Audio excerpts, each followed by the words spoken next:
ladies, let me just acknowledge my president, the president of the GJA, and all of you who are here. Fellow countrymen and women, I pledge to be transparent and accountable to the people of Ghana and to keep them abreast with the state of affairs at every juncture in my term of office. I'm pleased to have the opportunity through this media encounter to address the good people of Ghana through you and answer any questions that may be on the public's mind. It's been 8 months since I was sworn into office, and 9 months since you, the people of Ghana, went to the polls and gave me a clear, resounding mandate to lead our country into a new era. Beyond affirming your confidence in the policies and programs we proposed, it was a national reawakening. That December 7th vote was a call not just for leadership, but for a change of direction, for honesty, for accountability, and for a reset. It was for a different kind of governance, one that listens and one that acts, and one that cares. And so on January 7, 2025, when I took the oath of office, I did so with full awareness of the weight of that moment. I knew we had inherited a nation that was tired of excuses by the political elite, weighed down by hardship and yearning for leadership that does not just promise but performs. For the past 8 months, we've demonstrated that we're not here to continue business as usual. We're here to reset Ghana, to restore the soul of our nation, to revive its economy, reignite the spirit of hope and possibility in every Ghanaian. Through our prudent and people-centered economic management plan, we've slashed nuisance taxes, we've rescued our power sector and averted the doomsday crisis, which was handed over to us. We've lowered the exchange rate, eased the burden of doing business, and reduced the cost of living for the average Ghanaian. Inflation has dropped to a record 4-year low, signaling renewed macroeconomic stability. We've made the highest allocation to basic education in nearly half a decade. In health, much-needed funds have been released to fund the health insurance scheme. Medical supplies are flowing steadily. Community health delivery is being prioritized, and the Ghana Medical Trust Fund was launched to help Ghanaians bear the cost of treating chronic diseases. Only yesterday, I approved the governing board of the Ghana Medical Trust Fund, which the Honorable Minister of Health will soon inaugurate. Our renewed focus on agriculture, particularly through youth-targeted interventions, irrigation, expansion, and the revitalization of the Land and Farm Bank project, is positioning Ghana to be food secure and export competitive. We've also laid the groundwork for a digital Ghana through strategic investments in science and technology and innovation through the 1 Million Coders program. These strides are not isolated. They are part of a clear, deliberate national reset that is restoring hope, creating opportunity, and ushering in an era of shared prosperity for all. My comrades, the education sector remains central to our reset agenda, as we firmly believe that the future of our country hinges on an empowered, knowledgeable, and skilled population. And so 3 months ago, I launched the no-fee stress policy, refunding fees to 120,000 first-year students in public tertiary institutions in Ghana. It signaled a decisive break from the painful era when dreams of brilliant but vulnerable young Ghanaians were cut short simply because they could not afford to pay fees, especially at that critical period of admission where they either pay or lose the chance at further education. We're not stopping there. The no-fee stress policy is intrinsically linked to our broader student loan plus policy, which will ensure that no student is left behind in subsequent years of study. Under this policy, students from low-income households will have access to flexible and dignified financing options to complete their tertiary education without the burden of unbearable debt or financial uncertainty. The implementation of the free tertiary education policy for persons with disability has commenced, removing a key barrier to higher learning and affirming our belief that education must be a right and not a privilege for every Ghanaian, regardless of their physical ability. To give life to our commitment to foster a knowledge-based economy, we've established the Ghana National Research Fund with an initial allocation of 50 million cedis. This is a step towards deepening research and innovation across all sectors: science, technology, humanities, and the arts. For far too long, much of the research conducted by our brilliant academics has been funded by foreign institutions, with the unfortunate outcome that the intellectual property and findings are often owned abroad. With this fund, we will slowly but certainly reverse that narrative by empowering our own researchers and ensuring that Ghana owns the knowledge and innovations produced by its intellectuals. As part of our commitment to research excellence, we offer full scholarships annually to 5 PhD candidates at every university in Ghana. By investing in our thinkers, we're investing in our future and asserting our intellectual sovereignty. In furtherance of our commitments to inclusion and dignity, we have distributed over 6 million sanitary pads to our girl children in primary and secondary schools to keep them in school and help them end period poverty. Contrary to the widespread misinformation that was circulated before December 7, 2024, the free SHS policy has not only been maintained, indeed it has been strengthened. We've made the highest budgetary allocation in the history of the policy, as at now.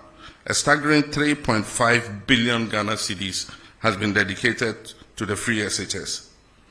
We understand that access without quality is inadequate, and that's why we're implementing the decentralization of feeding policy to allow the management of schools to make their own feeding arrangements to provide students with quality meals. Our commitment to foundational learning is equally strong. Basic education has received its highest budget allocation in almost a decade, reflecting our determination to rebuild the educational ladder from the ground up, with 564.6 million allocated so far for textbooks. We are addressing long-standing challenges in the system, particularly those caused by the reduced funding of the recent past. Fellow countrymen and women, we've also turned our attention with equal urgency to the health and well-being of our people.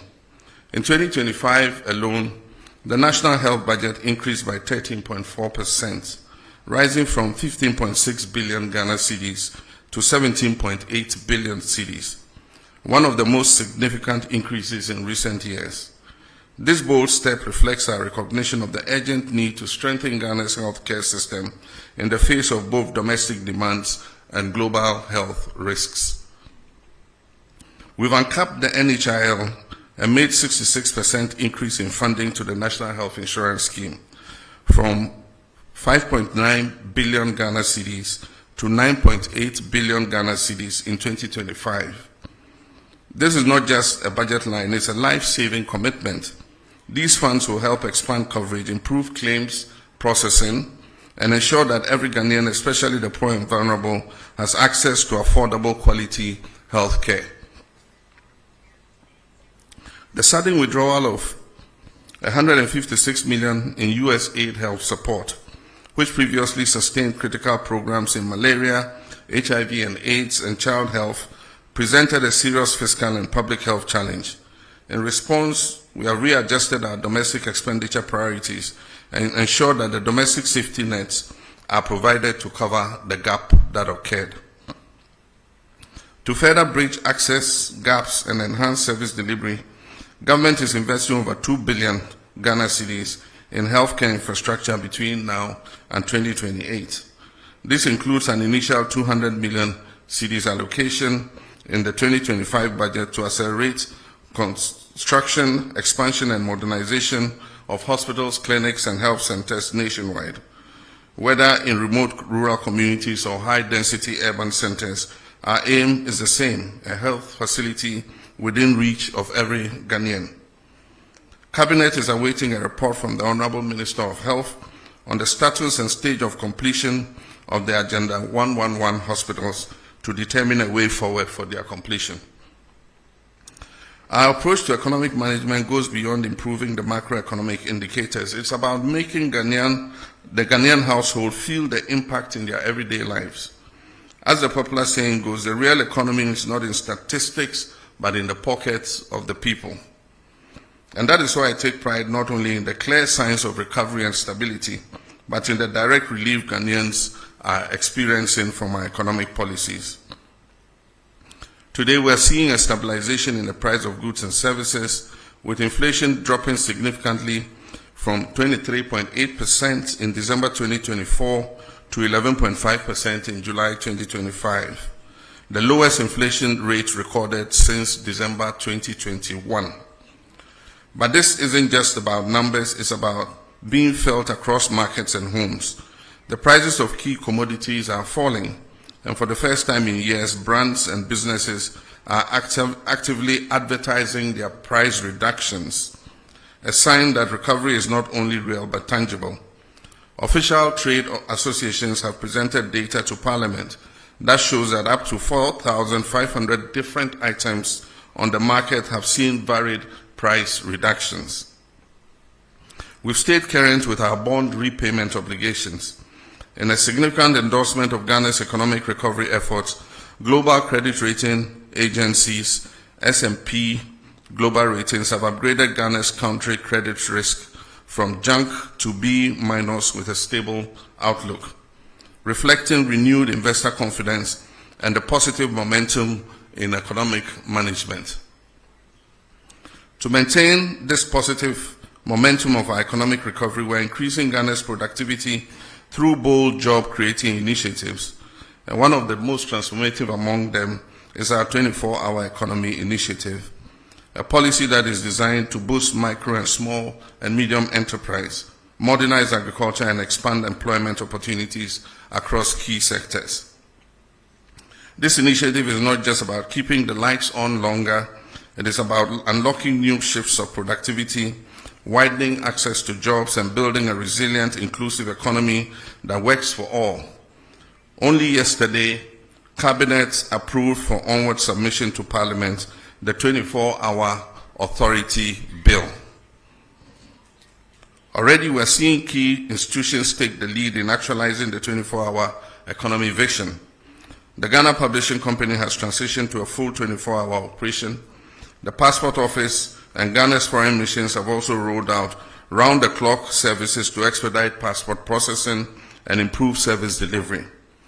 At our ports, both Tema and Takrady are now operating 24 hours to boost trade efficiency and reduce congestion. To guarantee safety within this evolving ecosystem, a dedicated 24-hour economy policing secretariat has been established in the Ministry of Interior to provide continuous security support across the country. These bold steps signal a clear national commitment to building a resilient, inclusive, and job-rich economy. To ensure legal and operational readiness, Cabinet has approved critical amendments to the GIPC Act and the Labour Act, which now include provisions that enable and regulate 24-hour economic activity. These legal reforms will ensure that businesses, investors, and workers alike are supported by a framework that protects rights while encouraging innovation and growth. Complementing this agenda, we have rolled out the Jumara program and the National Apprenticeship Program, both of which are expanding pathways to employment, particularly for our young people and artisans. These programs are equipping thousands with the skills, tools, and opportunities they need to succeed in today's job market. Thousands of young Ghanaians are currently undergoing training under the 1 Million Coders program, our bold strategic initiative to build Ghana's digital talent base and prepare our youth for the jobs of the future. This program is equipping participants not just to access digital jobs, but to create sustainable employment opportunities through innovation, entrepreneurship, and global ICT competitiveness. Additionally, in the extractive sector, the Gold Board is formalizing Ghana's gold trade. As of today, gold trading is a reserve for only Ghanaians. This strategic move will help maximize national benefits, enhance transparency, and ensure that the wealth generated from our natural resources is reinvested in our communities and national development. We're also taking decisive action to protect our environment and natural resources from destruction. A dedicated national task force is currently in place actively combating the menace of illegal mining. As a result of their operations, hundreds of excavators, water pumps, and other heavy equipment have been seized, disrupting the networks that have long exploited our lands and our rivers. In addition to enforcement, we are reclaiming what has been lost. 9 forest reserves have been successfully recovered from the grip of illegal miners, restoring these vital ecosystems under state protection.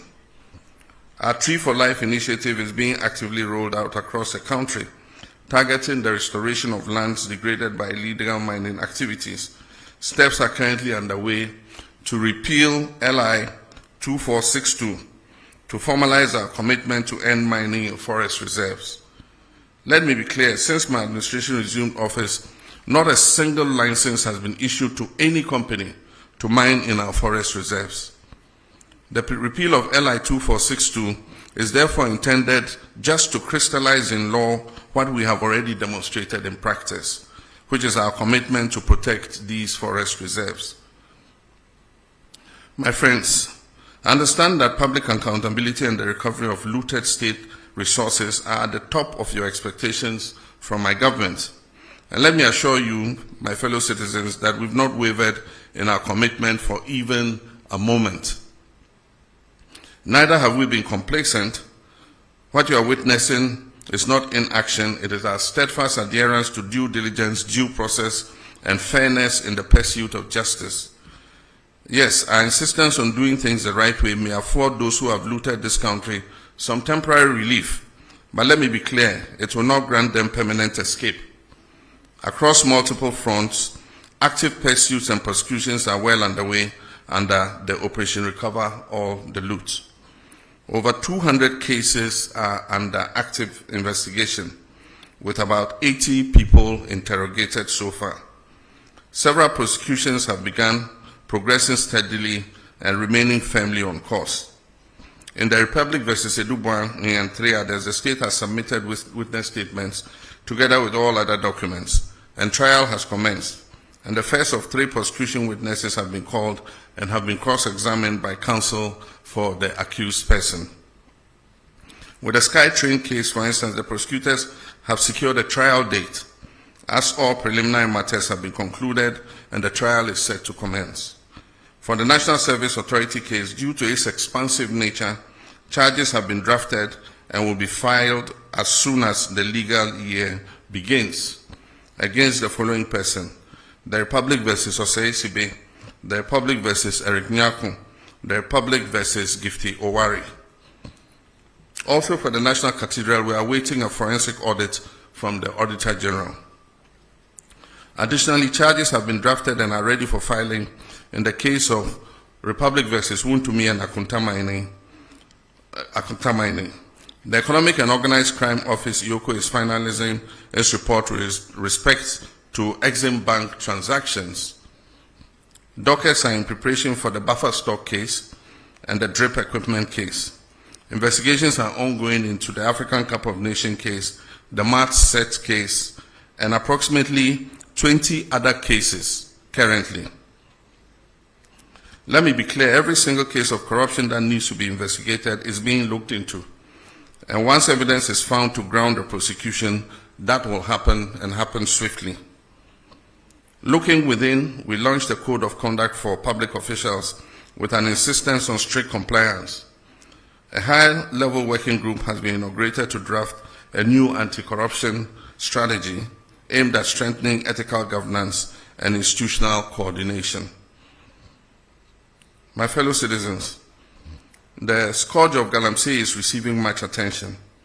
We've established the National Anti-Illegal Mining Operations Secretariat, NIMOS, as the Central Operations Command Center coordinating the national fight against illegal mining and its associated environmental degradation.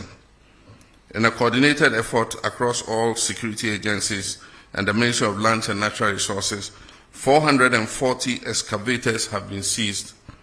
Over 1,400 arrests have been made, with suspects awaiting prosecution. Over 300 Shamfang machines have been confiscated and destroyed. Over 900 water pumps seized from illegal mining sites have been handed over to the Ministry of Agriculture for distribution to farmers for irrigation purposes. Of Ghana's 288 forest reserves, 44 had previously suffered varying degrees of destruction from illegal mining. Notably, 9 of those reserves had become no-go zones due to the presence of armed groups. Through the Ministry of Lands and Natural Resources and with support from the security agencies, we've successfully repossessed all 9 of these red-zoned forest reserves.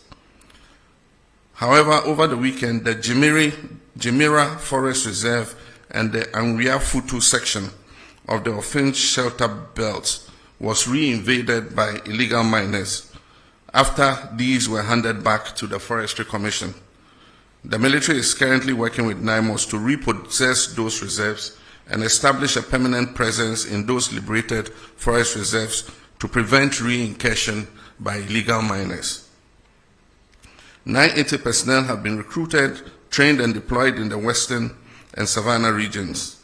They conduct daily operations on major river bodies, serving as community vanguards to ward off illegal mining activities.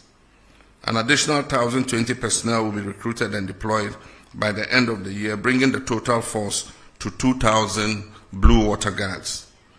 The next phase will focus on dechemicalizing and restoring our water bodies to their pristine state. Feasibility studies for this critical restoration efforts are currently underway. In collaboration with the Ministry of Transport, the Ministry of Finance, GRA Customs Division, and the Ports and Harbours Authority, we've instituted a system for the proactive tracking of all imported excavators and earth-moving equipment from the port of entry. 1,200 excavators are going through the permitting process from the Transport Ministry, clearance from customs registration with DVLA, and tracking at the Minerals Commission. So far, we've registered 1,015 earth-moving and mining equipment. 647 have been registered and fitted with tracking devices. There are an additional 600 equipment at the port awaiting clearance. An additional 350 tracking devices are expected by September 12, 2025 to enhance this monitoring effort. The Constitutional Review Commission is actively engaging stakeholders across the country, gathering views on how best to shape the future framework of Ghana's democracy. This inclusive approach ensures that voices of citizens, civil society, and institutions are reflected in the evolving constitutional order. Friends, internal security is important for economic progress. Pursuant to our commitment to improving security, we have earmarked 1 billion Ghana cedis to retool our security agencies. The Ministry of Energy has recently granted a declaration of commerciality for the Ebang Akoma oil and gas discoveries in Cape 3 Points, Block 4, confirming their commercial viability. This paves the way for the joint venture partners ENI Vitol, Woodfields, and the Ghana National Petroleum Corporation to proceed with a full plan of development of this oil well.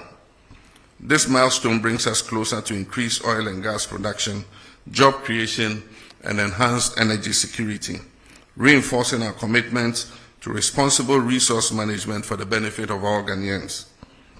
We've also approved the construction of a second gas processing plant, GPP2, to double our national processing capacity and set the stage for cheaper, cleaner, and more reliable power generation. This landmark project alone is expected to save the country close to $500 million every 2 years by drastically cutting our reliance on expensive imported liquid fuel. Beyond the cost reduction, it is projected to create over 1,000 direct and indirect jobs, fueling both industry and livelihoods. We can all attest to the fact that the looming threat of doomsday we inherited in January this year has been averted. Through strategic interventions and swift action, power supply has remained stable across the country, ensuring uninterrupted electricity for households, businesses, and essential services. We've made significant strides in restoring fiscal decentralization. In the past 8 years, only 40% to 50% of the District Assembly's Common Fund was reaching metropolitan, municipal, and district assemblies, constraining their capacity to deliver local services. Our government has reversed this trend. District assemblies are now receiving 80% of their allocation directly. Of the 7.57 billion allocated for DACF this year, approximately 6.1 billion has gone straight to local assemblies, with a minimum of 25 million allocated to each MMDA. Already the first quarter disbursement of 987.97 million has been released to kickstart district level development. To ensure focused impact, Cabinet has approved expenditure guidelines for the districts. 25% of the fund is to support design and construction of what we call 24-hour economy model markets. 10% is allocated for health, with a minimum of 2 CHIPS compounds per district. Education, 1 kg, 1 primary, 1 GS block, potable water, at least 10 boreholes, environmental sanitation and school furniture. 7.5% for MMDA administration, monitoring and evaluation, and 20% is allocated to finish and finished legacy projects. Simultaneously, all statutory funds such as 2.03 billion to the National Health Insurance Fund and 2.71 billion to GET Fund, covering NHIS, arrears and free SHS, have been released in full, underscoring our commitment to public service delivery and local empowerment. Next week, I'll cut the sword in 3 locations to signal the start of the Big Push program. The first phase understandably covers mainly the road sector. Everyone will admit that over the last 8 years, our road infrastructure has deteriorated remarkably. This year alone, almost 14 billion Ghana cedis of our oil and gold revenues have been earmarked for the Big Push program. Critical road projects such as the Ofankor and Sawam roads, which were chronically underfunded, have been transferred under the Big Push program and recently received a release of almost 1 billion cedis to ensure speedy completion by the end of second quarter of next year. My media colleagues, our reset agenda remains on course, and I've remained unwavering in my commitment not only to the promise I made to you in the run-up to the 2024 elections, but to the principles of honesty, transparency, and probity and accountability that define good governance. I'm resolute in laying foundations for economic recovery, resetting our institutions to reflect the demands of modern governance and enhanced service delivery for every Ghanaian. I'm driven by a deep determination to see the dreams of our forebears for an economically independent and self-reliant Ghana realized in our lifetime. I'm equally determined to restore Ghana's rightful place as a respected voice and actor on the global stage. With your continued trust and support, I'm confident that we will not only meet these goals, but also build a nation that serves the hopes of this generation and the aspirations of generations yet unborn. May God bless us all, and may God bless our homeland, Ghana. I thank you.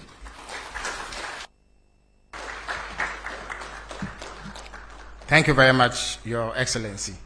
At this stage, we will delve straight into the question and answer session, which will be guided by the following rubric. There will be 1 question per questioner, and this is to ensure that we maximize the time. This program is supposed to last for 1.5 hours, and we are due to leave here at 9:30. I would also entreat you to avoid lengthy preambles to questions so that we can afford as many of you the opportunity to ask questions. There will be 5 batches of questioning with 4 questions in each batch. 2 microphones will be placed on either side of the middle row to enable these questions to be asked. So at this stage, I'll call on the ushers and stewards to position the microphones so that the questions could be asked. Okay, so the gentlemen on either side of the middle row are with the microphone. So if you want to ask a question, please put up your hand. You catch my attention, I will. All right, so we have the president of the Ghana Journalists Association who is supposed to embody your collective aspirations. So I would accord him the courtesy of asking the first question. So Mr. Jomfo, you may ask the first question. After which I see Kojo Prekodankwa, and then the Moses of Bloomberg, and then one lady in the middle to bring the number to 4. Mr. Jomfo, you may ask your question, please. Thank you, Honorable. Mr. President, thank you so much for this opportunity, and having been given the opportunity to set the tone for the media encounter. Permit me to commend you for availing yourself for this media encounter and for your commitment to transparency and accountability. Your willingness to face scrutiny just 8 months into your term set a commendable example of good governance. We also wish to commend you for your assurance and firm commitment to safeguarding the safety and protection of journalists across the country. Now my question, Mr. President, as you may be aware, remuneration and general working conditions in the media are not the best, especially in the state-owned media, which falls under the authority of government. This situation is a key factor in our low ranking on the World Press Freedom Index under the economic indicator. What measures is your government putting in place to improve working conditions in the state-owned media and also to provide relief for those in the private media? Also, assault on journalists are on the rise, and I know this is of great concern to you as a journalist yourself and a proud member of the Inky fraternity. The Ghana Journalists Association would therefore like to know what your government is doing to address this disturbing trend. Thank you, Mr. President. Thank you very much. Kojo, you may have the microphone now. Good evening. My name is Kojo Prekodankwa, Kesben Media. In your remarks, you did touch on the issue of mining, and I want to commend your government with the achievements you chalked. But recently, we heard that Ghana Water Company is proposing almost about 280% increment in tariffs. One of the major reasons they raised has to do with Galamsey and how it is affecting them to get us good or potable water. In this way, I would want to ask, Mr. President, would you then consider the argument that we should have the state of emergency when it comes to illegal mining? Thank you. Thank you very much, Kojo. I believe I called the Moses of Bloomberg. Yes. Your Excellency, thank you very much. My name is Akol Moses, a correspondent of Bloomberg. Your Excellency, Ghana's economic indicators have turned into a positive trajectory, and buoyed by the ratings you also referenced and investor confidence. Do you think that that gives enough scope for you to go back to the international capital market, maybe for your first Eurobond after the defaults? Thank you. Okay, so we'll take the final question in this batch from the lady whose hand is up.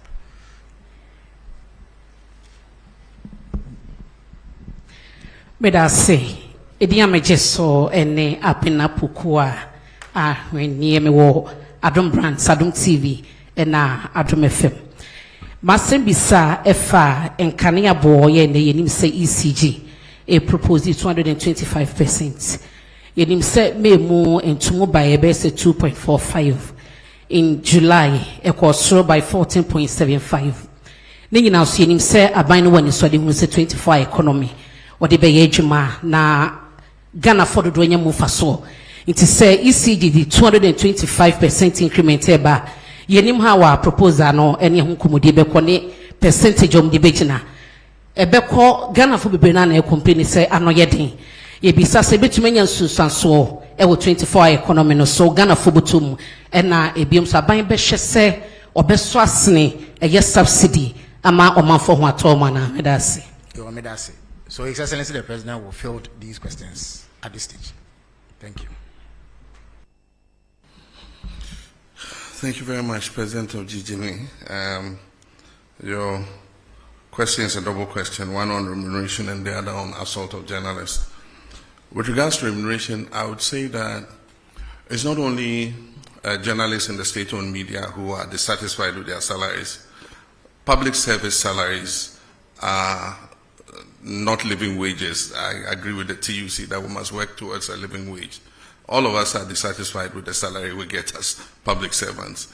The private sector offers better remuneration, but that's why we have to work together to grow the national cake so that we can pay ourselves better.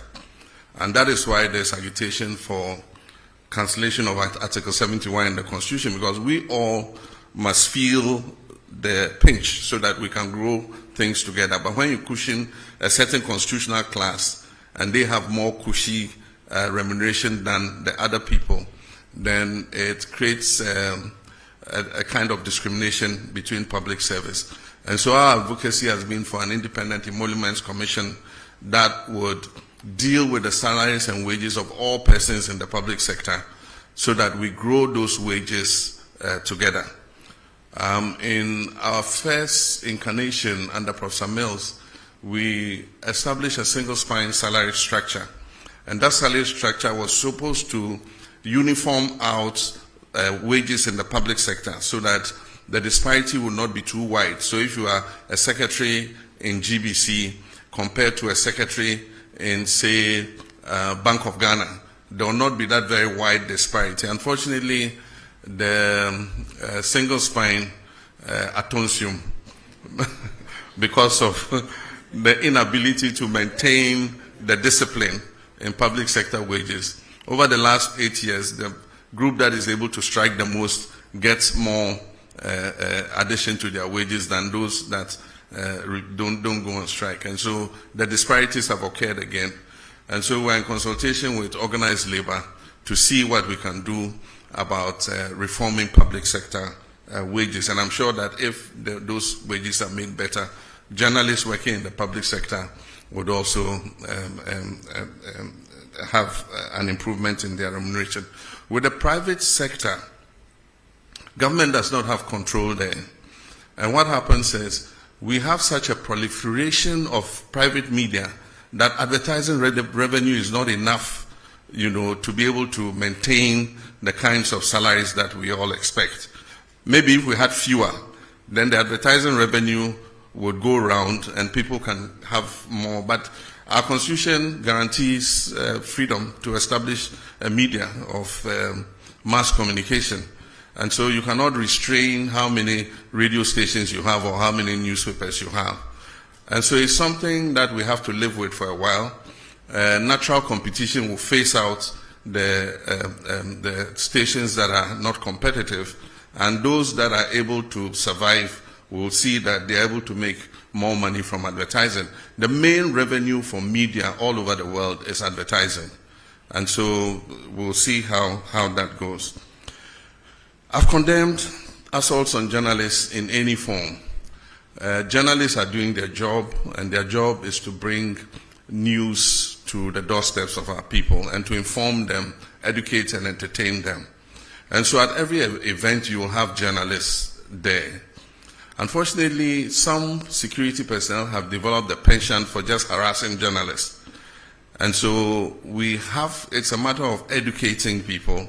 It's a matter of, sanctioning people who assault journalists. And I've been speaking with my president of GJA, saying that we're going to bring them together with the security agencies so that they must carry out an awareness amongst their people who provide security at events, that if you see a journalist at an event, he is also doing a job like you, the security person, are doing your job.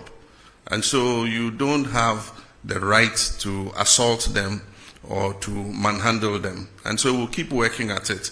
I mean, definitely, as a member of the GJA, a lifetime member of the GJA, there's no way I'll condone assault of journalists in any form.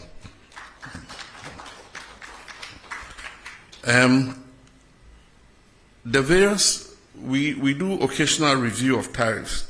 And when these tariffs are about to be reviewed, proposals are requested from the utility organizations.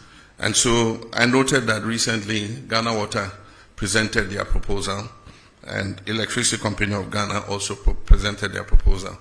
It doesn't mean that the proposal they present is what is going to be implemented. We have the regulator, which is the PURC, that looks at all the factors, including the exchange rates, including the cost of production and all that, before they determine what increase in tariff is allowed. And so the fact that you hear that water companies say they're going to increase by 200 and something percent does not necessarily mean that PURC is going to allow them to do that. Now, meaning about Obusa ECG then also, the same for both utilities. ECG so I propose 200 and something percent, but I know interest PURC budget to say omuntimi into electricity tariffs musa. Ombeshe and nyoma a core electricity production mu to say fuel nesan nyoma na ansana omashe senya omo de tariff ni besi na MRP no at the frontier your tariffs akosro ne se nipa bebre entua enti wo hwe ECG say your commercial and technical losses are almost 42%. I just say of electricity almost ton almost to me a home aketia of only about 58%. Na eno anka wiase afana bia ankasa edwuma ya se wo ye edwuma bia na bibia woton bia wonya just return of 58% anka by now edwuma na gu nso akoya aban de se kire so na aban abeboa kire so na aban abeboa enti afi de ya sesa omo hwe edwuma no so na ya kenya omo se omo sorry na omo nante na nea onkrofo mu wia iram kania no ni ade nyina yencheche omo na yentwe omo aso efise se yen nyina etwa ebema eton no ebo na fom enti eye edwuma ye begu so aye Bloomberg, yes, we're quite happy with the outcomes of the reforms that we have been implementing in the economy. And we have survived without going to the capital markets. We've survived without borrowing. Who could have thought some years ago that Ghana's economy could be run without going to the external market to borrow? And yet, we've survived. And so we shouldn't be in a hurry to go back to the capital market. All we've done is to reorder our expenditure and push funds to areas that are of priority. And so that's all we've done. Fiscal discipline, not spending money on wasteful, political interventions and all that. And that is already showing the successes in the market. I mean, we've gone from negative 3.4% on the primary balance to positive 1.1 as at now. And by the end of the year, we'll achieve the target. I'm sure we'll overachieve the target of positive 1.5. And so it's all about discipline in expenditure. And so for me as the president, I would not favor a quick return to the international capital market. I think we should go like this for a while and consolidate the economy before we look at external financing. Thank you. Thank you very much, Your Excellency. Now, having taken a set of questions from this side, I would go to this side and take 4 more questions. Kamini, you may have the first shot. Mr. President, Kamini Amano. I'm the host of TV3's Hot Issues. We look forward to your return to the iconic show. I want to talk about the local currency, the cedi. In the second quarter of the year, we saw a very bullish rise in the value of the cedi. We are not seeing the same in the third quarter. So far, we are told that it's lost about some 13%.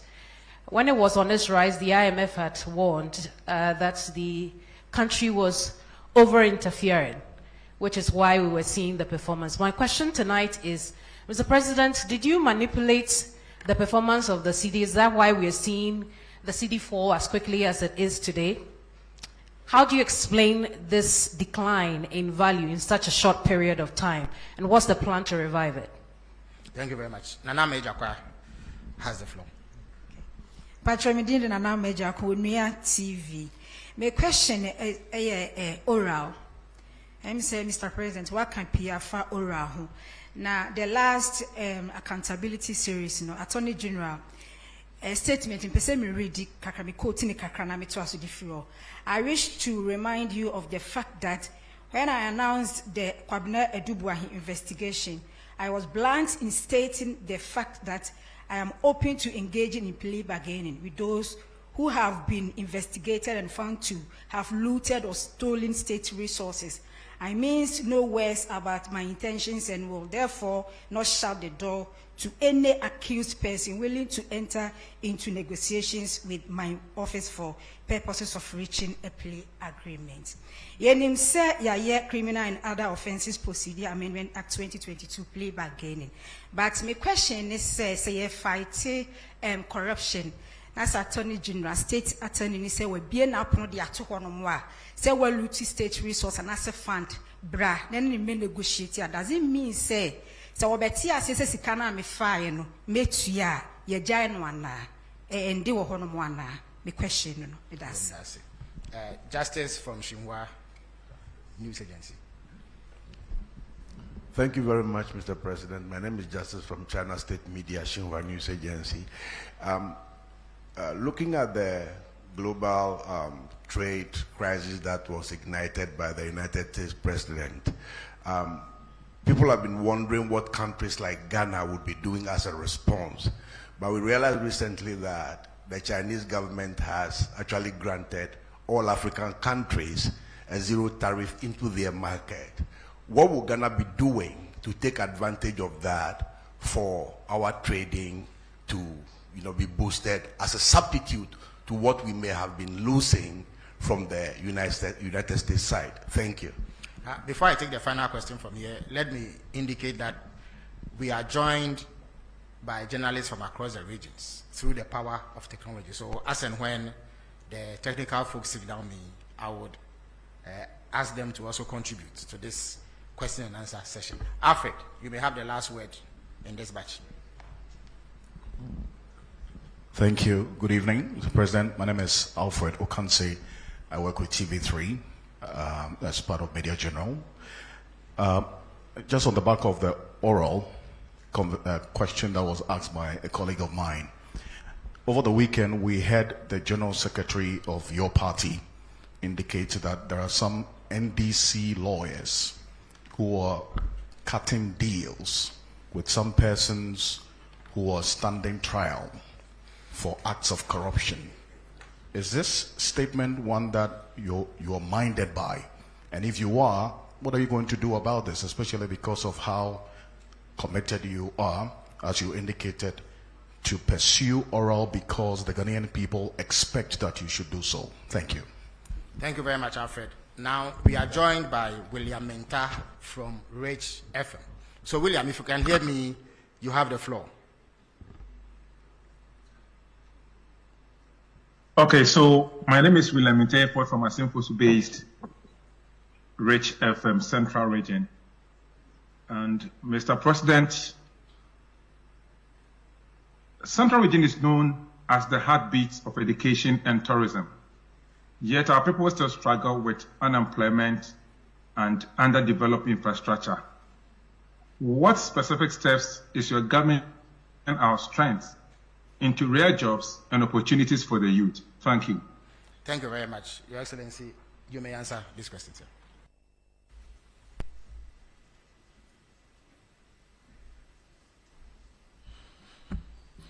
Thank you very much. The first question is about the rise in the value of the city. We recognize a very steep appreciation in the value of the city in response to the reforms that we were carrying out. And for those of you who listened to me, there was one occasion where I said, people were asking whether it will go below 10. And I said, it is dropping, but it will find its true value. It was undervalued at 16, and it probably is overvalued at 10. But somewhere between there, we have the real value of the city. And so I believe that it is about stopping rapid depreciation of the currency. Almost every currency would realize either depreciation or appreciation in the course of a year.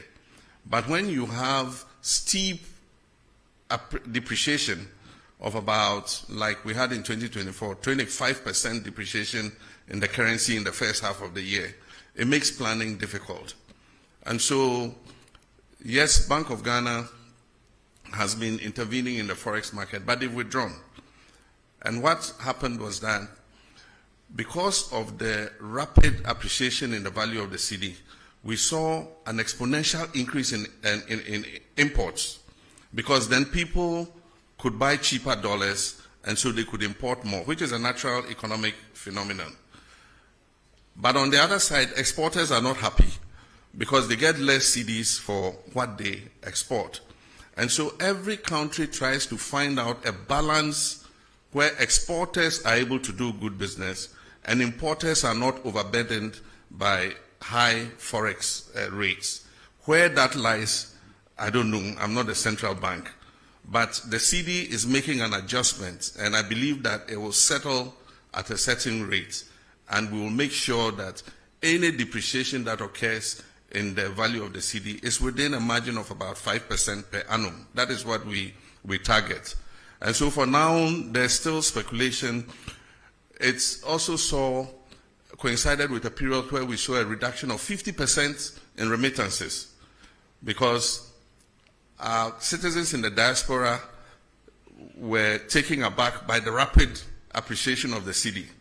And so if somebody was building a house, if he was going to send $100,000, it meant that he was losing a certain percentage of that 100,000.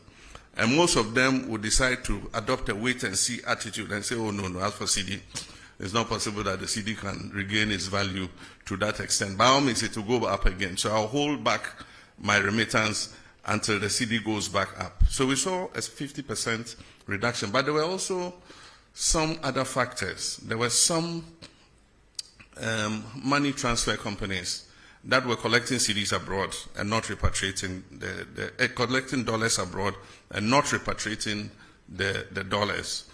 There were other which we're investigating. There were other cases where people applied through the commercial banks for foreign exchange to cover imports, and those monies are transferred to pay for imports, but the imports never came into Ghana. And we've studied a period of 4 years, and over the period of 4 years, about $42 billion was taken out of this country without the corresponding imports coming into the country. And so we started sanctioning some banks, and soon we'll start interrogating some individuals who ostensibly took money out against imports but never brought those imports. We want to know what happened and if there was wrongdoing to sanction whoever it is. While we work to stabilize our economy and improve the value of our currency, we must protect that currency, because a strong cedi is good for all of us. But when that happens, some people try to take advantage of it. And I think that we should all condemn anything like that. FR investigations now with regards to oral. Senya Okayano, MPP address almost the Shishebi by IMRA se abine wudi FR case bi ho se ebia wafesika na bibia. Or akwenya ubetimi aka se yo ene aban case na mode kwedu amode bomeno me sande sika na se agudie bia na se bibia mode bom kwedu no me sande aba se ne be ya bomfa me nkoto how do they call imprisonment efiase bomfa me nkoto efiase. Enti ayemra edaho enti obi a yabo no kwedu bia ewo tumi se obeka se yo ene yentwa so na memfa se imra na yenjai sa eyuno. Enti eno enye aban ena ebeka eye nipa ye de na kugina court. And so say oka say oh munjai asem no mu na memfa say mra na say agudie bia me fa ye me famra na say japade bia me fa ye me famra na say bibi aban wa kwanya say ebeka say de bi enje na ye beto aso any case no enti ejina case no ene ni anipa ne ye enti still aban wo to me say even though wako emra na say aka say me pese me san ede bibi bema aban na aban eja case no mu aban betimi aka say de bi yempe yenje enti eno a case by case say o sheda ede adwenbone ewia yesika a echese eso a ye nyina echese I don't know how to explain I just say abo aban anase oman car you to me say ebeka say yempe nia wode ba no na ye do beka akoto efiase ba ni be reason ka say na wode no koto efiase wa na obeto aduane ama no wa na obehwe no oyare a wode no beka hospital enti say we wia sika na okase o sande sika be mawa ene ho wonfa so say ye beji ye sika chen say ye di nipa no beka efiase enti ye no de Attorney General ene behwe no akan nia ehia. With regards to trade tariffs and China, zero tariffs, it's an incentive for us to export into the Chinese market. And we need to look at the items that China imports and see where we have a comparative advantage to be able to take up those imports. I know that China imports a lot from the US, and there's a trade tariff war between US and China. So China is looking for alternative markets to import those items. And so they import a lot of meats from the US, they import a lot of maize from the US, and other agricultural products. And so if we have arable land and we're in a position to expand our production, then the zero tariff will make meaningful sense. Then we can take advantage of it. But it is just a figure if we are not able to respond and be able to export into the Chinese market. But I think that it offers an opportunity for diversification of markets. Nobody wins tariff wars.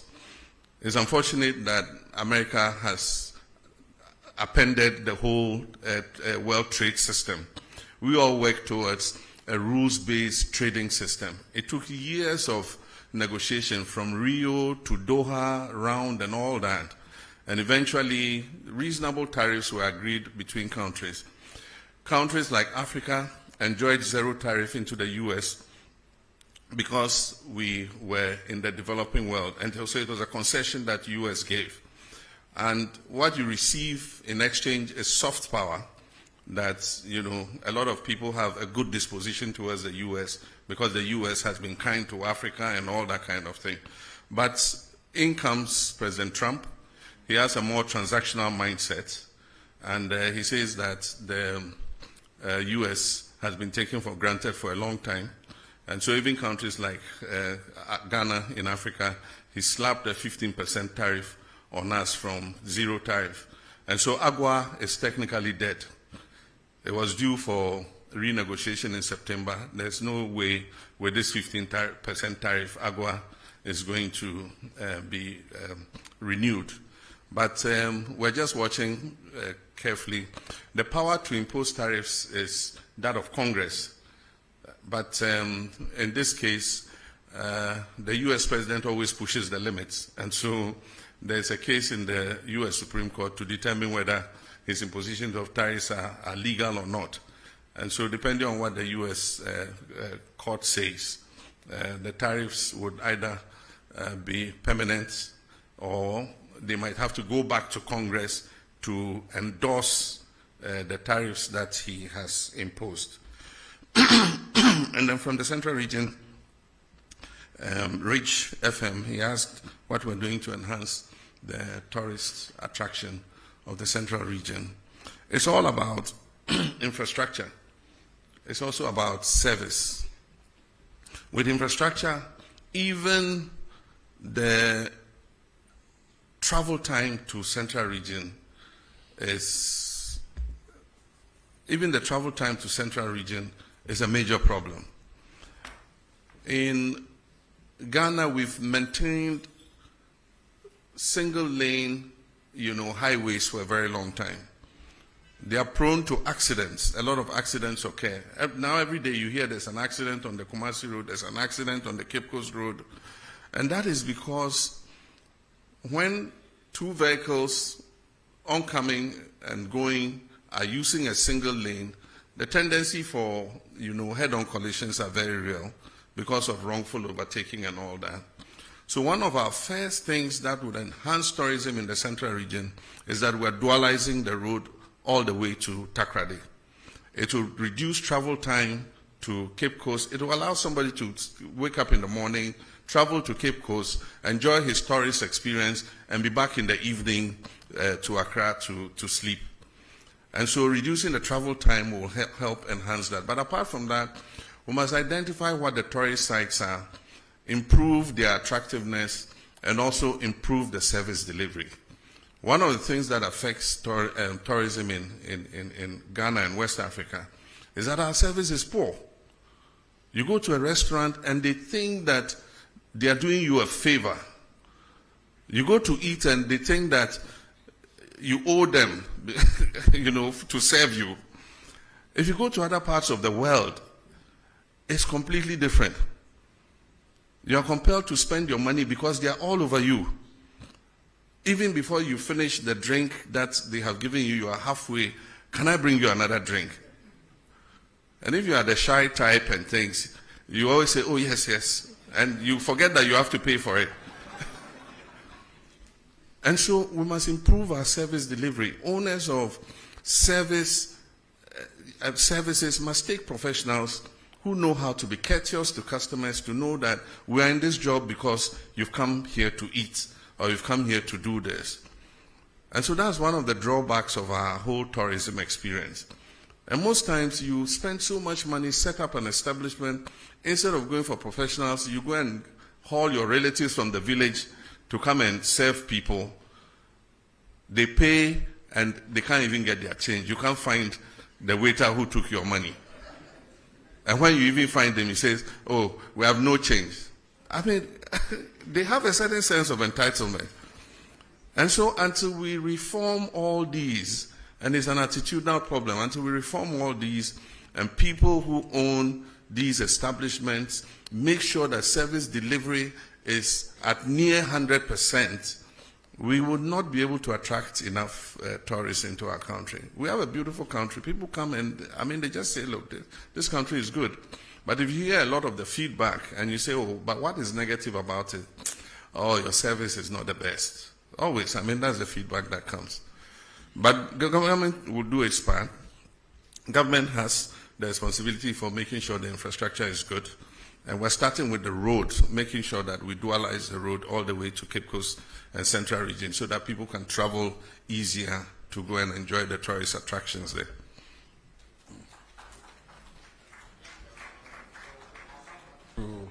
The middle row. So Bernard Avle of Channel 1, Sadiq Adams, Mahama Haruna from the Savannah region, and there's a lady at the back there, and Joshua from GH1.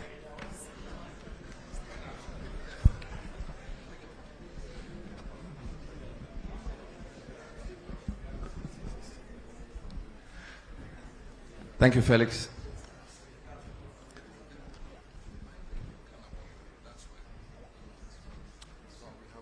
Thank you, Felix. Before my question, I'd like to indicate that there was a question on Galamsey, which I believe has Yes, not I just been prompted His Excellency, and he will deal with it. Yeah. Thank you very much. So, Mr. President, thank you for this opportunity. We are told democracy thrives on checks and balances and separation of powers. Your party has a 2/3 majority in Parliament. The Chief Justice you came to meet has been removed, of course, under your hand, although the process was gone through. There is talk of the EC chair and the leadership, Côte, not being fit for purpose. by members of your party. Some people fear that these developments and others create a situation where the other arms of government are completely subservient to the executive. In fact, one newspaper expressed the fear that you could be morphing into, quote, a supreme leader, unquote. There is a maxim that power corrupts, and absolute power corrupts absolutely. Should we be worried, in your legacy term, that the democracy you came to meet will be well oiled, and that the three arms of government will work not in subservience, but in unison? Thank you. All right, before I come back to you, we'll cross over to Tamale and take a question from Abdul Mujiz from Tamale. Sagani TV from Tamale. Abdul Mujiz, you have the floor if you can hear me. Thank you very much. Mr. President, good evening. My name is Ba Abdul Mujiz from Tamale. My question has to do with the Tamale and Yendi water project. I would like to know when.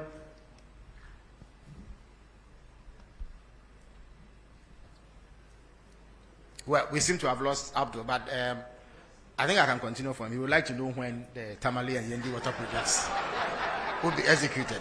Yeah, Sadiq, you have the floor now.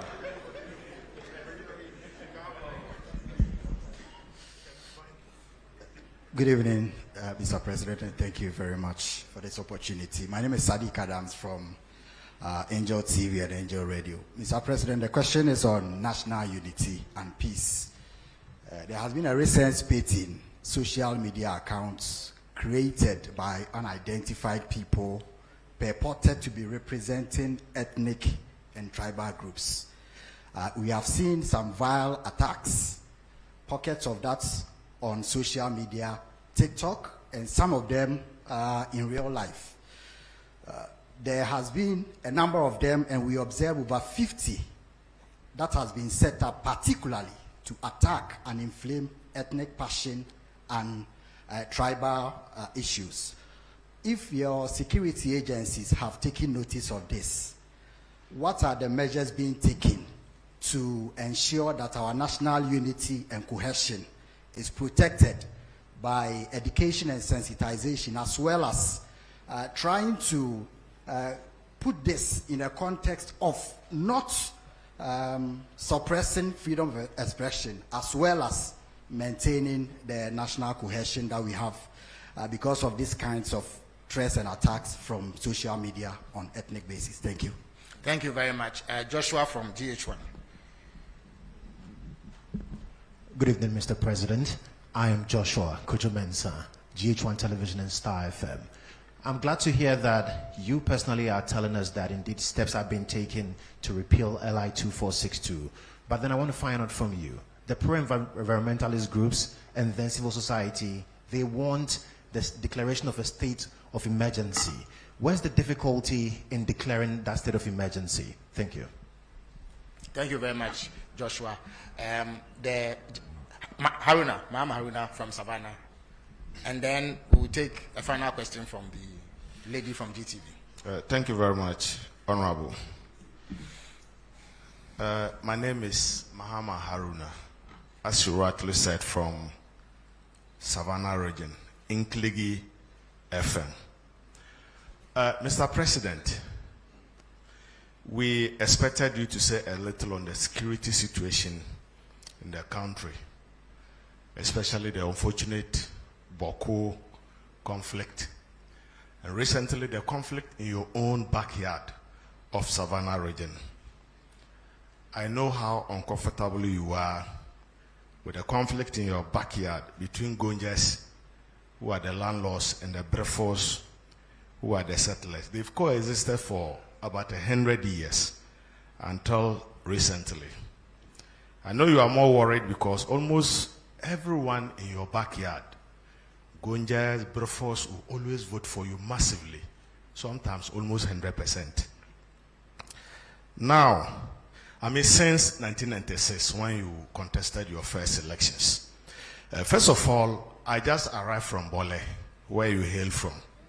And I can say that the people are not happy with the curfew imposed on them, especially in the beginning, people were dragged from their rooms and beaten. There's evidence to that.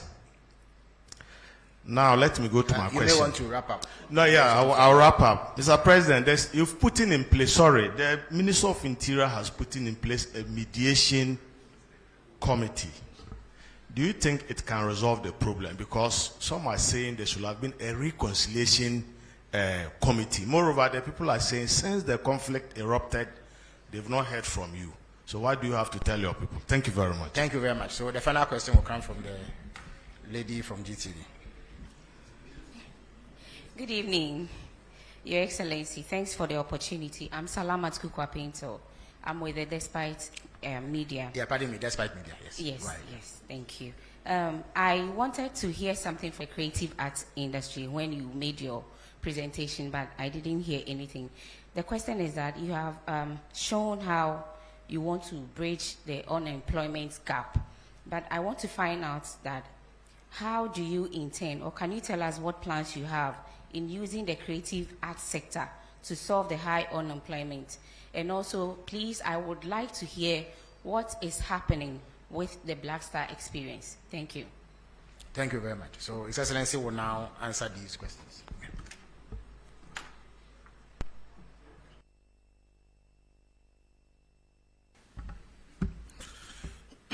Thank you very much. Let me first apologize for missing one of the questions, and that is the accusation that there's interference in terms of the oral investigations.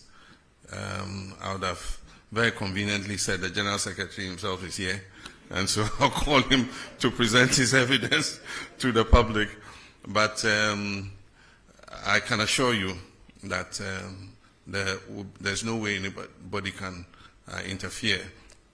I cannot be in people's mind to stop them from attempting to interfere, but I am responsible for making sure that that interference comes to naught. And so I closely monitor. I hold regular meetings with the Attorney General. He briefs me on the status of investigations. And so I'm confident that, the cases will go ahead based on their merits, and that nobody would have the opportunity to interfere. If anybody goes lobbying people or paying people to interfere, they probably are just throwing away their resources.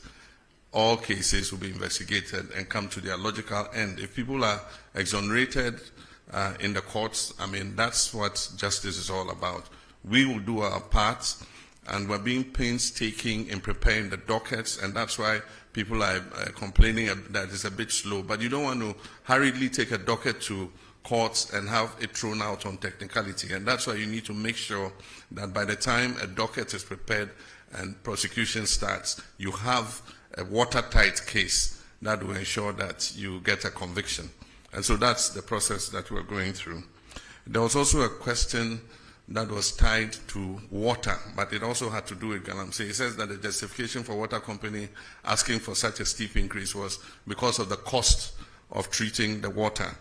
And I answered it in terms of the tariff, but not in terms of the Galamsey in the water. But in my statement, I indicate that we just started with the Blue River Guards. We're training more and more of them. These are long expanses of water bodies. And so far, those we've trained are 600 and something. They are not enough to cover even the length of the Ancobra. And so as we recruit and deploy, because they patrol the water bodies, if they see any champagne machine on the water body, they seize it and we burn it, we destroy it. And so I gave you the number of champagne machines we have seized and destroyed. As we continue to increase the numbers of these Blue River Guards, I'm sure that we'll be able to cover the tunnel, we'll be able to cover the prow, we'll be able to cover the Ancobra. And we hope that then we will start seeing, some reduction in the turbidity of the water. But even more than those on the water bodies, the destruction is the forest reserves. Because the rivers take their catchment areas from the water reserve. So if you destroy, from the forest reserve, if you destroy the forest reserve, the river or the stream will dry up, because where it takes its water source will no longer exist. And so that's why at the beginning of the struggle, I said our focus is going to be on the water bodies and the forest reserves. And then we can stretch out to other areas. So as we train more Blue River water guards, we would see an improvement in the turbidity levels of the waters. Bernard said I'm in danger of becoming a supreme leader. Look in my face, do I look like a supreme leader? And that is to paraphrase Prof. Star Atamils, do I look like a cat hunter? Do I look like a supreme leader? I'm a Democrat true and true. And even when we attained 2/3 of parliament, I said that we're not going to use it to ride roughshod over the minority, and that we're going to give opportunity for democracy to flourish. And so we don't intend to use our 2/3 majority to steamroll our democracy. We believe that even though the people of Ghana gave us that overwhelming majority, it wasn't meant to turn Ghana into a dictatorship. They gave it to us in order that we could carry out reforms to make our governance better. And I think that we stand a very good chance with that 2/3 majority to finally move the amendments to the Constitution that we have all wanted. In the past, because of hung parliaments and all that, we couldn't make any progress, because there are some of those amendments for which you need an overwhelming majority. And so Ghanaians have given us that opportunity and say, look, go ahead and do these things so that we can have a better constitution that will take Ghana for many more generations to come. And so that's what I believe. But I certainly am not on the way to becoming a supreme leader or an autocrat. Yendi and Tamale water. Yendi, Tamale, and Damango are 3 urban areas in the northern regions that suffer severe water scarcity, especially Tamale. Tamale is probably the biggest city in the whole of the 5 northern regions. The population has been increasing rapidly, and the water system has not expanded as fast to meet the demand of a growing population. And so we have to urgently expand Tamale, Yendi, and Damango has become a regional capital. It has started growing very fast, and it faces a scarcity of water. The Tamale and Damango water systems are under an EU program, and recently when I went to Brussels, it's one of the things we discussed. There's funding available for those 2 water systems. And so because we have a cap on our credit, external credit, of $250 million a year, we have to find space within that to be able to accommodate Tamale and Damango water. But I want to assure you that they are priority projects for government, and we definitely would fund them and make sure that before we leave office, Tamale and Damango get sufficient water for those cities to thrive. With Yendi, we are placing Yendi under the Big Push program, and so we're going to fund it with our oil and gold revenues and establish an expanded water treatment system for Yendi. The budget statement is going to be read in November, and in the budget statement, details of these projects will be included in the budget. The last time the GJA came to me, I mentioned to them that as the world changes and new technologies come, we're moving from not having just the traditional media into having what we call the new media. These are all the new social media instruments like TikTok, like Facebook, like X, and all of them. And so the traditional sense of journalists like you, most of you trained and working in media houses that have a corporate identity and can be held responsible for the information that you put out, is beginning to change. We have a new crop of I'll call them neo-journalists, who anybody with a phone and a camera can report news or comment on national issues. Now the point is, who holds those people responsible?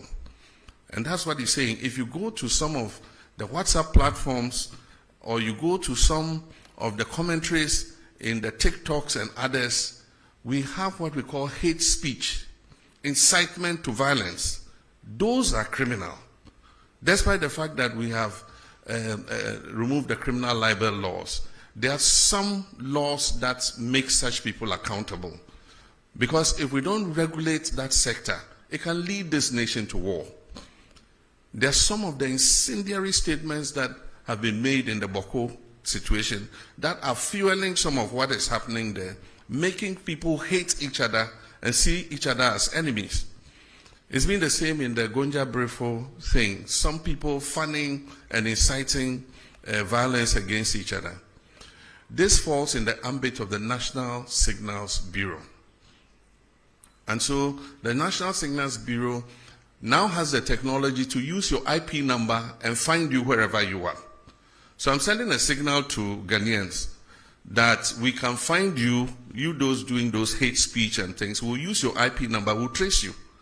And when we trace you, we'll deal with you under the criminal code for inciting violence and disturbance of the peace. But I believe that beyond that, we must start making regulation for this new media because it's unregulated. And so anybody just takes a phone and says, oh, this plane crashed, I wish that so and so had been the one in the helicopter and had died, and dwarfs have eaten him in the forest. I mean, why would you say something like that? And so we need regulation for that new emerging media. But in the meantime, the National Signals Bureau has been given the full authority to track down people who do that kind of thing and bring them to be sanctioned under the criminal code.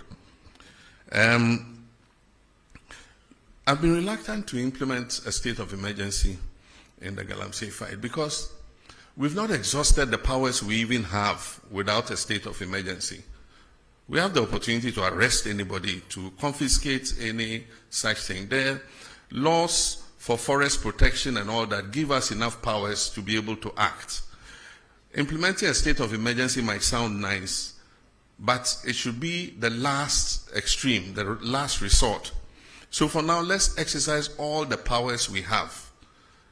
And if it becomes necessary for a state of emergency, then we'll look at it. It means we have to go to Parliament.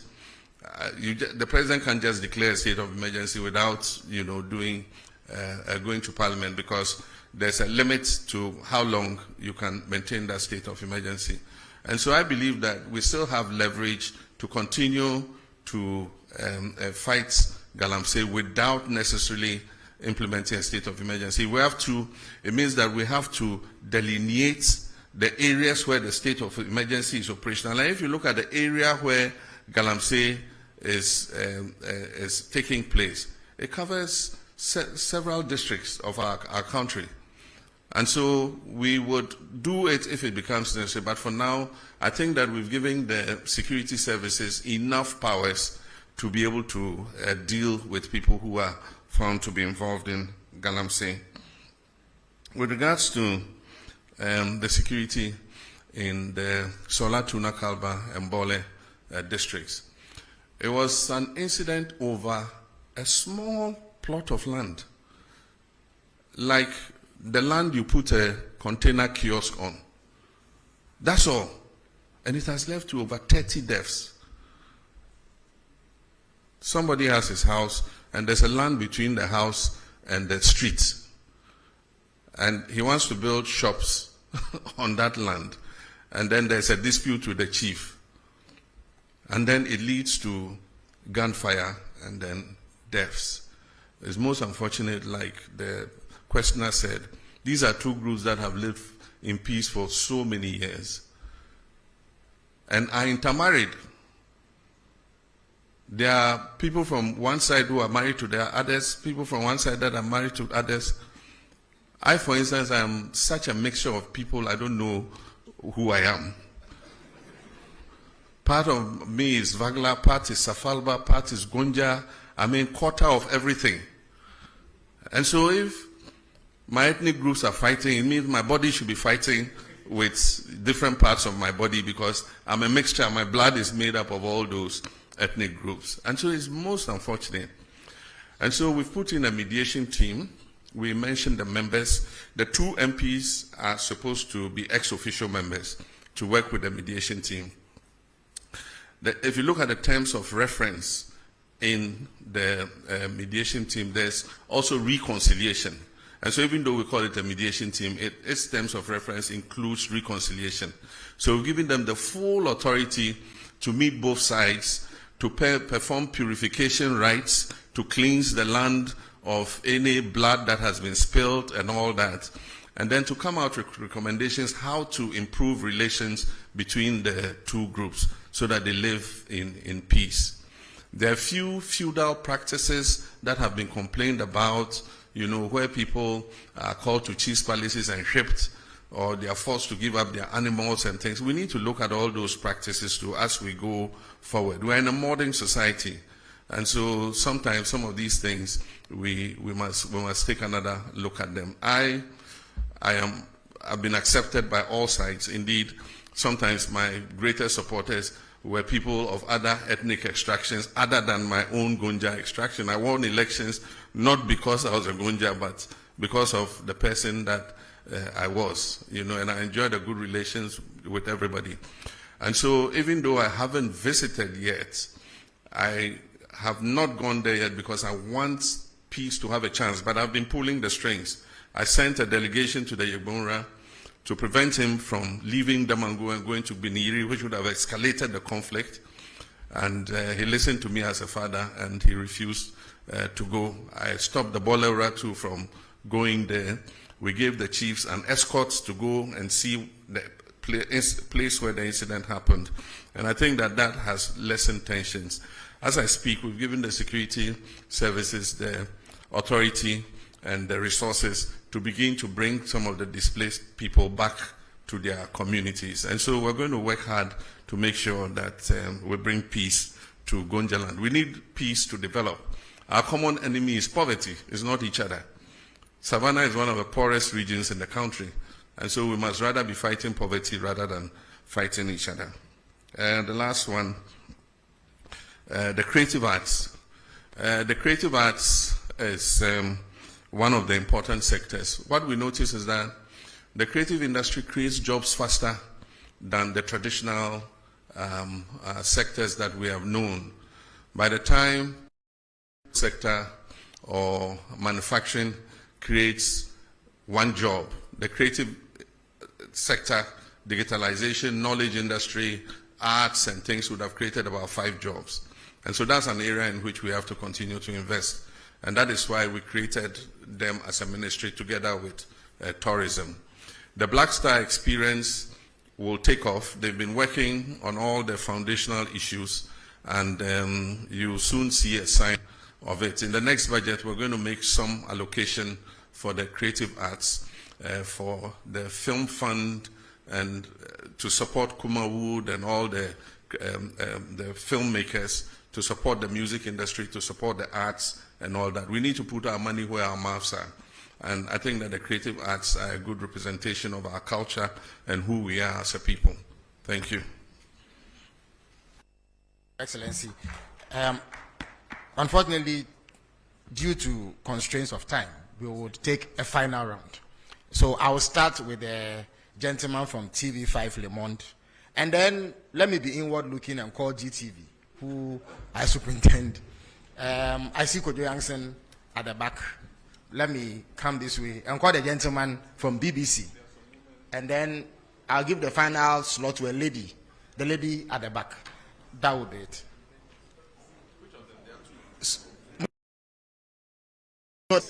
Oh, they are both in black, incidentally. Well, one has more white than the other, so I'll call her. All right, so Le Monde, you have the floor. Good evening, and thank you for having me tonight. My name is Victor Cariou. I'm the Ghana correspondent for Radio France International, TV5, and Le Monde Afrique. These questions concern the diplomatic relationship between the United States of America and Ghana and Africa, and the deportation of migrants from the US to third countries in Africa. Your Excellency, with regard to this matter, How do you perceive the recent deal between the US and Rwanda, Eswatini or South Sudan? And also, has Ghana already received migrants from a third country deported from the US? Or if not, is Ghana considering doing so in the near future?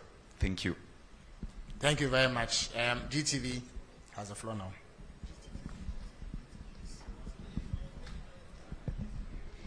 Thank you. Good evening, Your Excellency.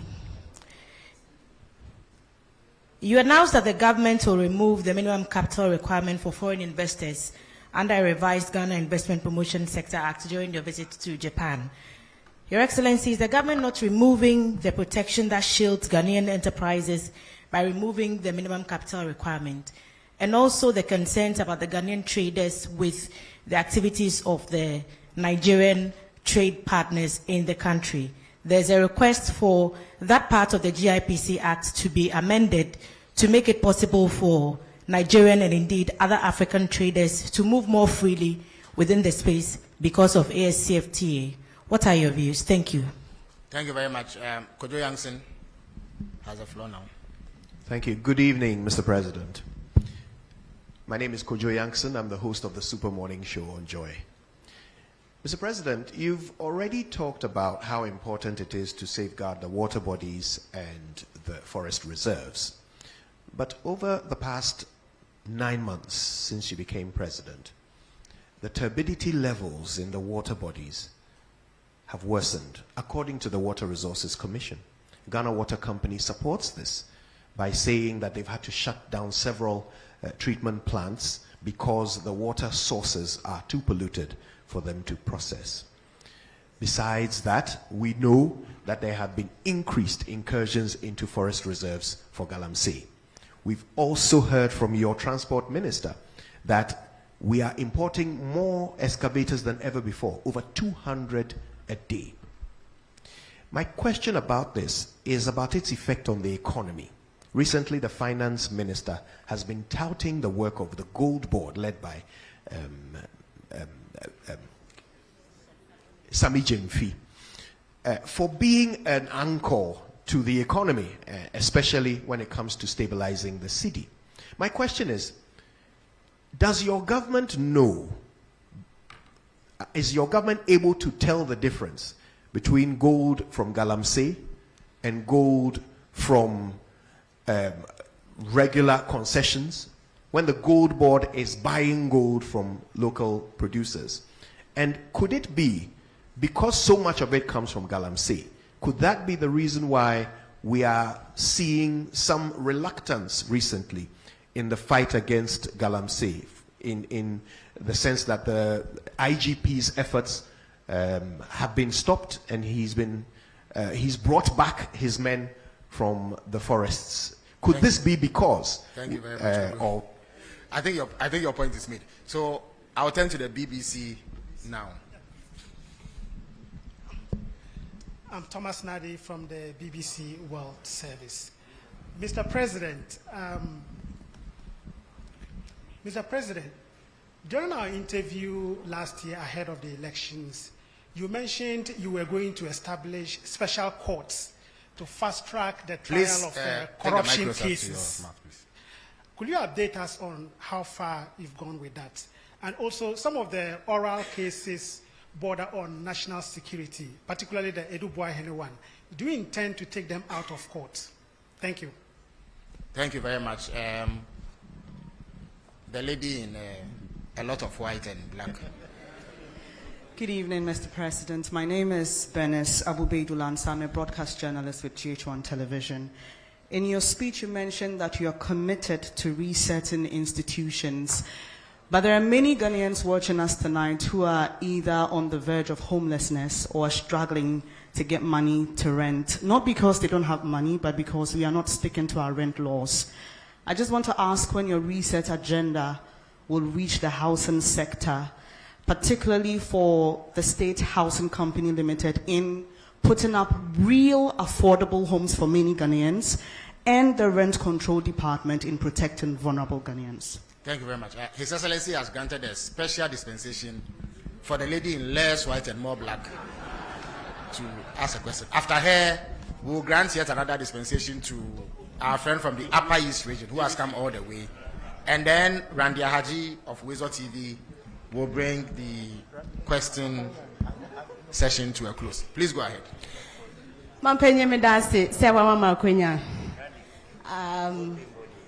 The question is today if you ask a man to one family and Kebehame pa.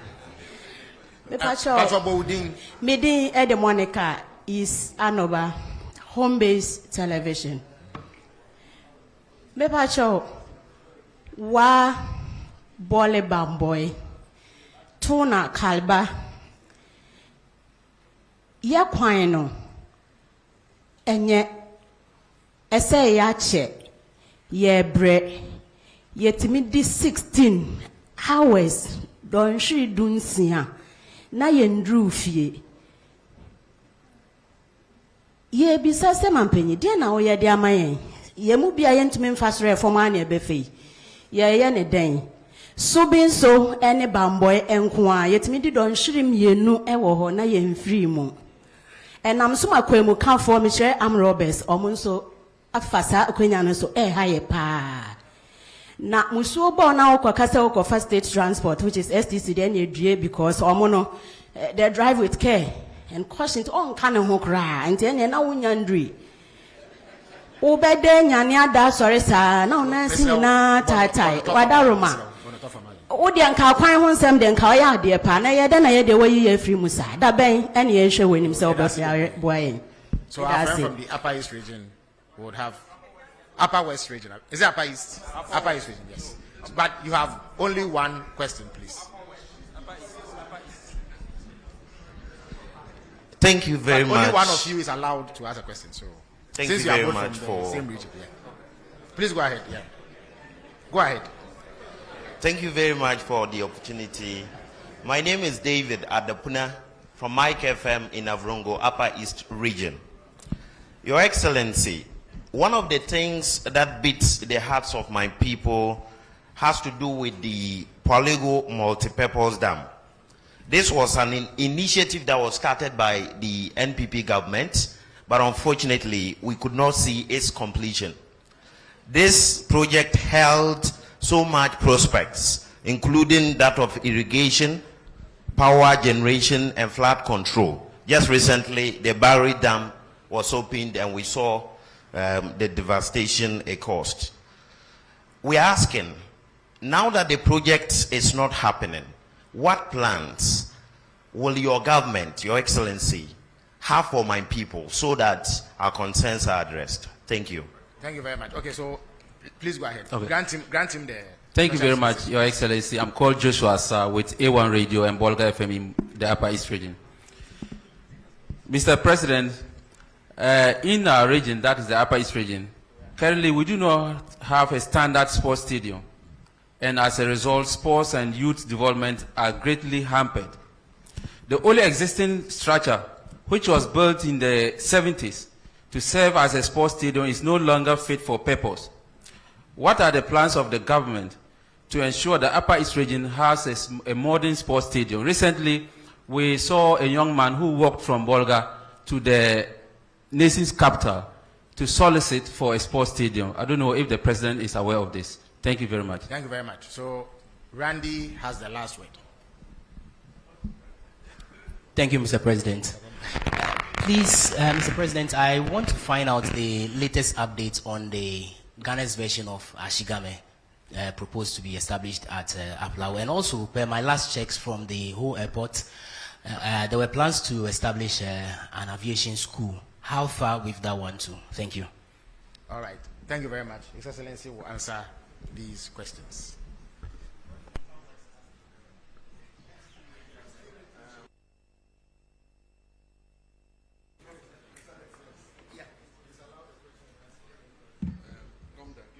Okay, okay, Senior Gomda, the President Senior and Secondary School, has the final word by presidential fiat.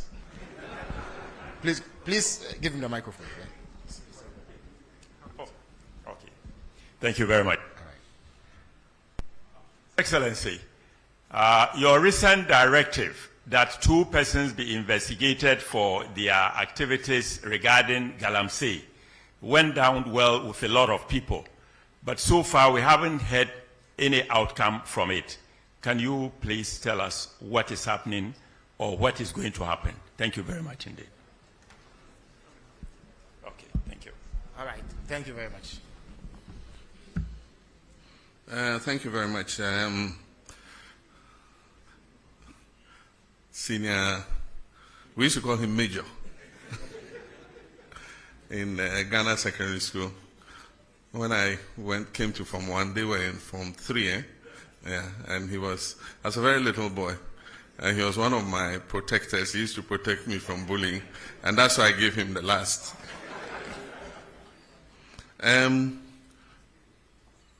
The first question was from, what's your institution? Oh, Radio France. Yeah, okay, it's about Ghana-US relations. First, we were slapped with 10% tariff that was increased to 15%. And then we're included in 36 countries that were going to be placed on a visa ban. But in the meantime, all 5-year visas were cancelled, and we were restricted to single entry 3 months. It shows the tightening situation in our foreign relations, but I do think that we still enjoy good relations with the United States of America. We were approached by the U.S. to accept third-party nationals who were being removed from the U.S. And we agreed with them that West African nationals, were acceptable, because all our fellow West Africans don't need a visa to come to our country.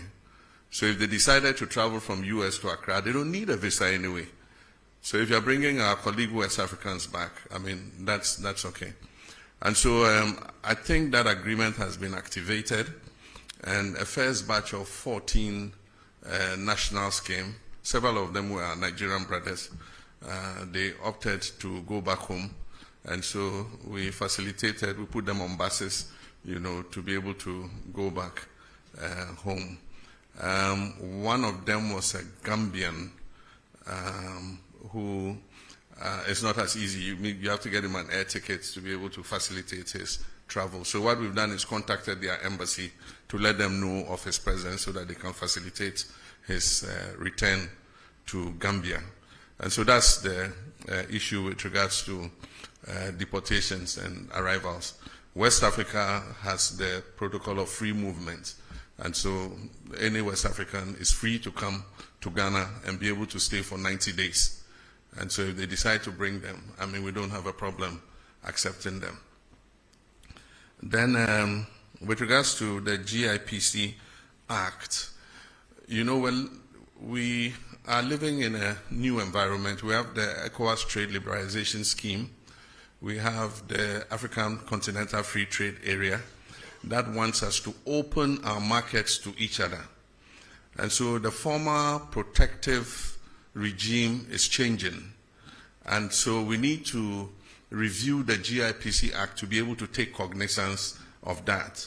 And aside from that, there's limited foreign direct investment in the whole world. And so you need to place yourself in a position where you're able to attract as much foreign investment as possible. So when you put a barrier of $1 million, there are people who, with $500,000, can open a manufacturing establishment. But because you say he must show $1 million of transferred capital into the country, then you shut out that investor. And that's why, as part of the GIPC review, we're removing the minimum requirement so that anybody who wants to come and set up a business in Ghana to provide employment for our people is welcome to come. But that is different from the issue of the markets.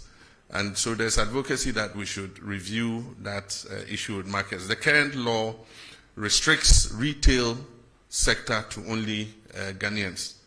And there are people who argue that it's anti-competition and so many other things. But of course, in most countries, you want to reserve a certain portion of the economy for your people. And so Parliament is going to look at it, and eventually, whatever law they pass, is what we have to live with. I never expected, or I never deluded myself that the fight against illegal gold mining or galamsey was going to be an event. I mean, definitely, there's no magic wand. The decay has eaten so much over the last 8 years that it's going to take a lot of work to be able to overcome it. And I didn't expect that in 18 months we would declare victory in the fight. As the livelihoods of about 4 million Ghanaians is on small-scale mining. And so it's going to be a process. It's not going to be an event. But we will not give up. We have a determination to get on top of it. The Gold Board was introduced as part of reforms. And if the Gold Board was not introduced, I mean, those who were taking the profits from the small-scale mining sector were the foreign traders who were taking that money away. In 6 months, we have exported over $6 billion. About $4 billion of that money was going to go into the private or foreign traders. And so the first thing is you shut the stable door so that the horse doesn't escape, which is what we've done. So if it's from illegal sources, it's from legal sources. At least it's our land that is being destroyed. So let us get the benefit of it instead of foreign traders. So that's the first thing. But if you go and read the Gold Board law, it has a requirement for tracking and tracing. And as I speak, the Gold Board is working with an organization to put on a track and trace system. And so they're going to see those who have legitimate license requirements so that they can assist them in responsible mining, so that we can buy that gold off them. Once we do tracking and tracing, it's in our interest, because then we can export under LBMA, and we'll get more profit from exporting under LBMA. So the Gold Board is not just about buying gold, it's also about financing responsible small-scale mining. And mind you, small-scale mining is not illegal in this country. It's provided for in our laws. It's just that in many cases, we've not even trained the miners about what responsible mining is. You just see anybody who gets an excavator just goes anywhere and starts digging and washing. But small-scale mining takes place in Australia. It takes place in Canada. And so as I speak, we are organizing a trip for the Small Scale Miners Association to Australia. Australia has given us an invitation to bring them to come and see how small-scale mining is done without destroying the environment. And so that's something we're going to take an advantage of. And the Gold Board is leading, and the Ministry of Lands and Natural Resources are leading that charge. Only recently, our Minister for Lands and Natural Resources came back from Australia. And so we need to train these small-scale miners. The gold is a blessing that God gave us. It's a natural resource that God gave us to make life better for our people. It's just that the way and manner in which we are going about it is causing distraction to the environment. But it is the result of an increase in the gold price. And if you've read widely, you find that the same thing is happening in Peru. It's happening in several other countries because of the heightened gold price. And so for whatever little gold you're able to find, you get more money.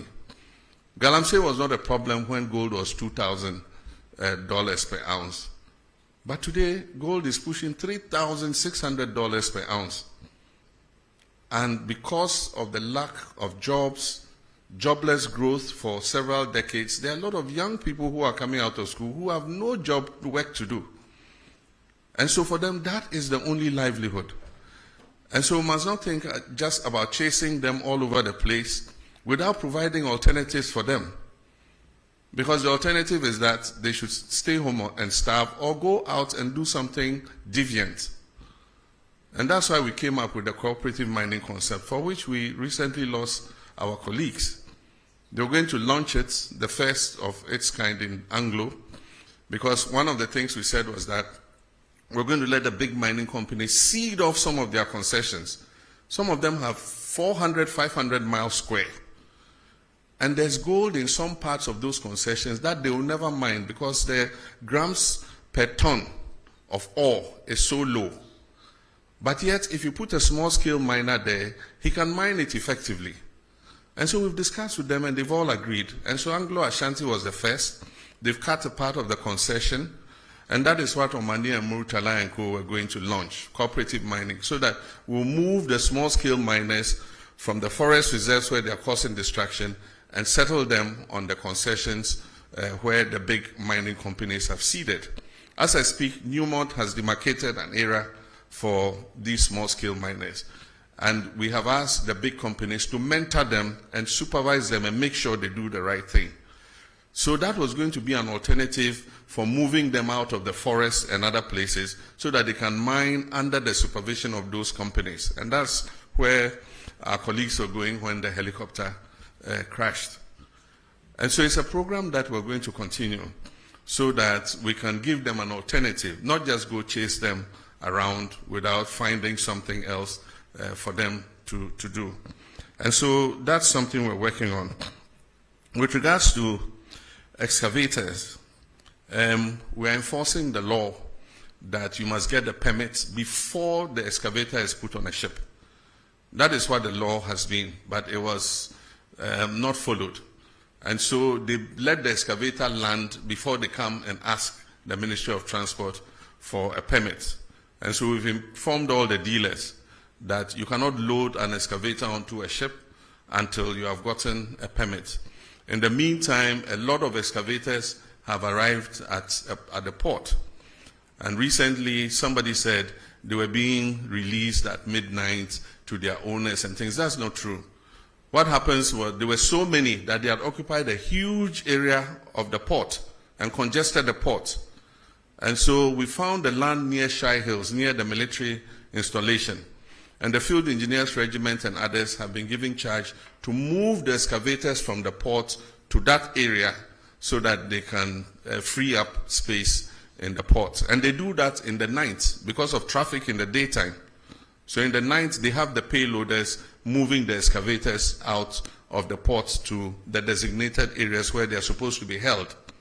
And before any of those excavators is released, they must be tracked, they must have a tracker on them, they must be registered by the owner of the excavator, and we must know the purpose for which the excavator has been imported. Because the construction industry also imports excavators, and so you cannot put a blanket ban on importation of excavators just because you think that every excavator is going to go into the illegal mining industry. Even the big mining companies that have licenses import excavators. And so we want to know who is importing the excavators, who it is going to. We want to be able to put a tracker on it and be able to trace that excavator wherever it is in the country.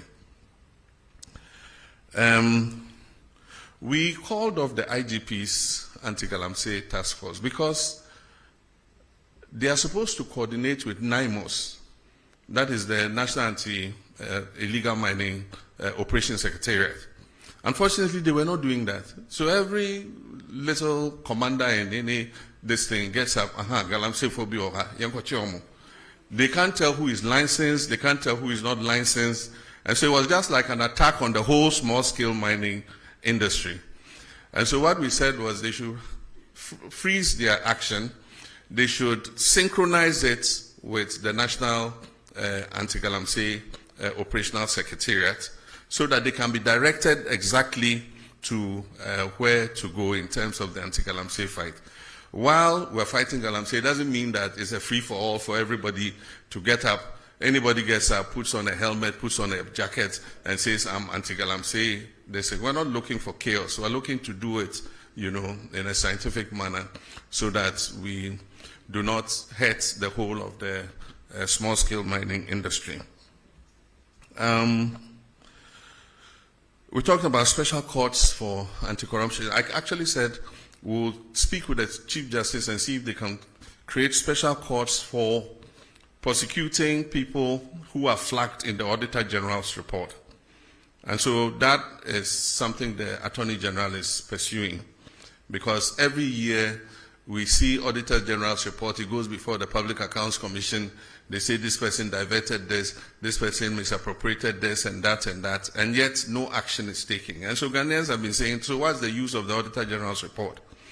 And so we're asking the Chief Justice, can you create special courts which can fast-track action on the Auditor General's report? So people who are determined to be criminally liable after the Public Accounts Committee has sat can be put before those courts so that they are sanctioned to create a deterrent so that other people do not do the same thing that they have done.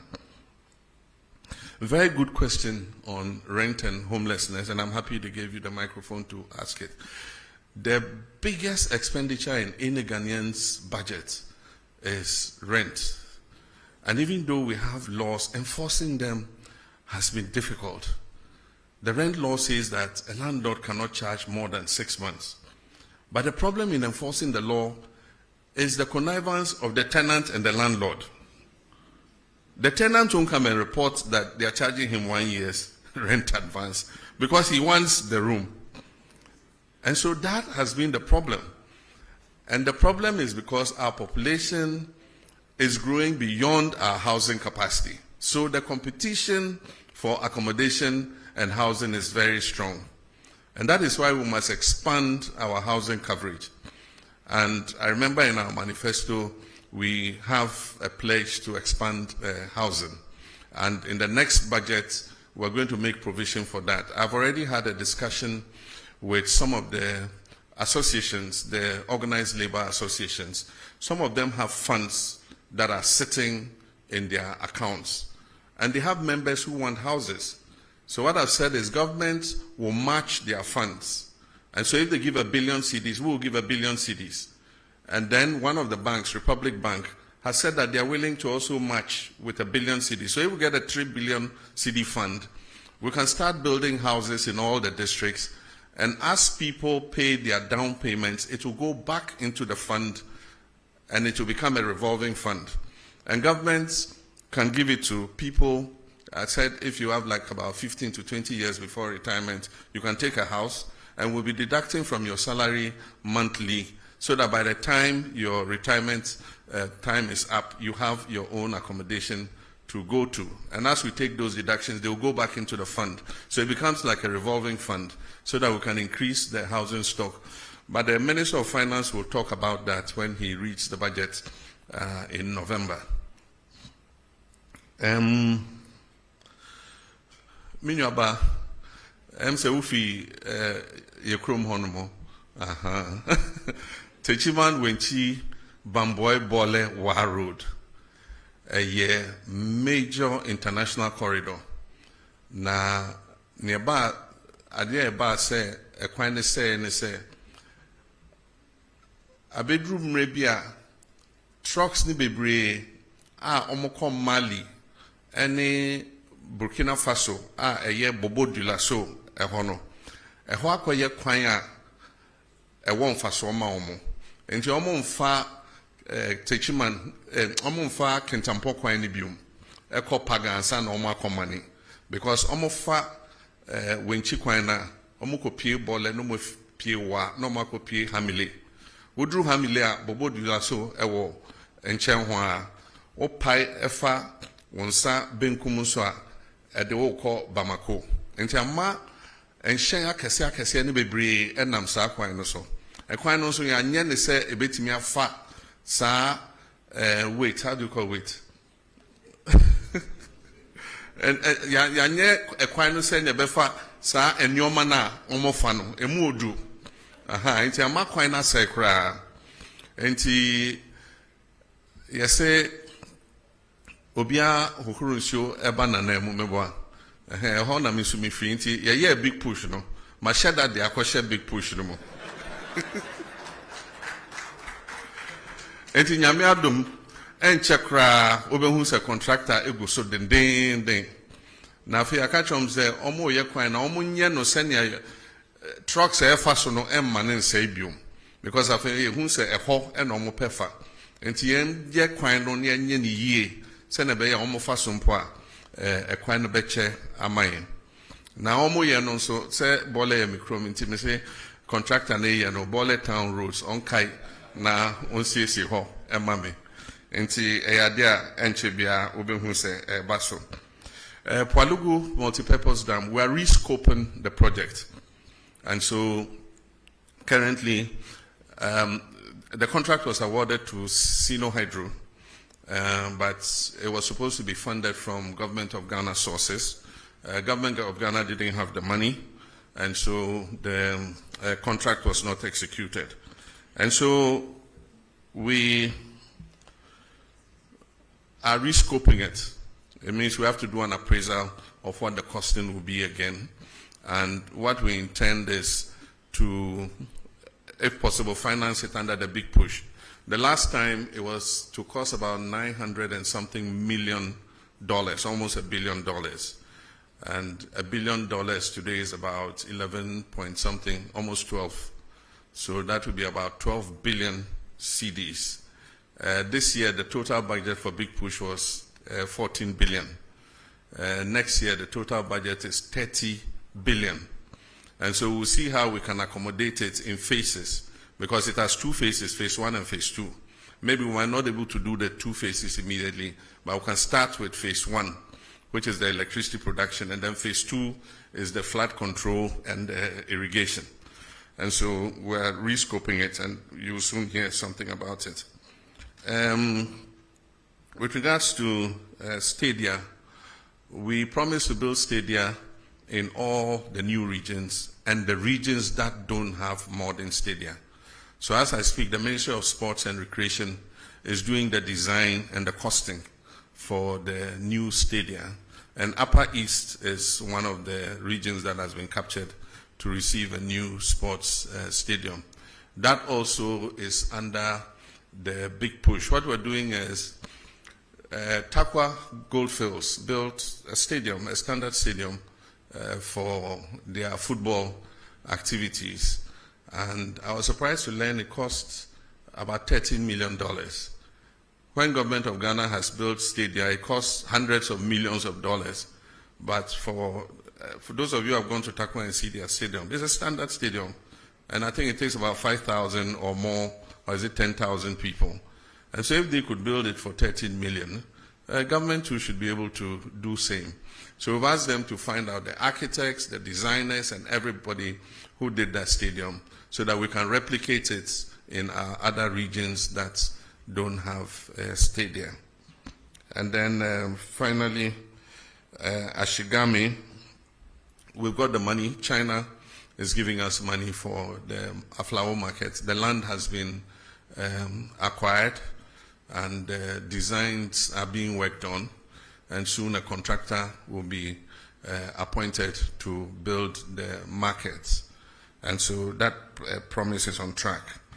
Aviation school at Ho Airport, Togbi Afede is leading the charge.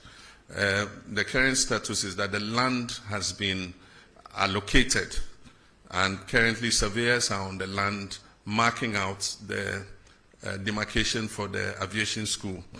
We're also trying to attract an MRO. MRO is Maintenance Repair Organization.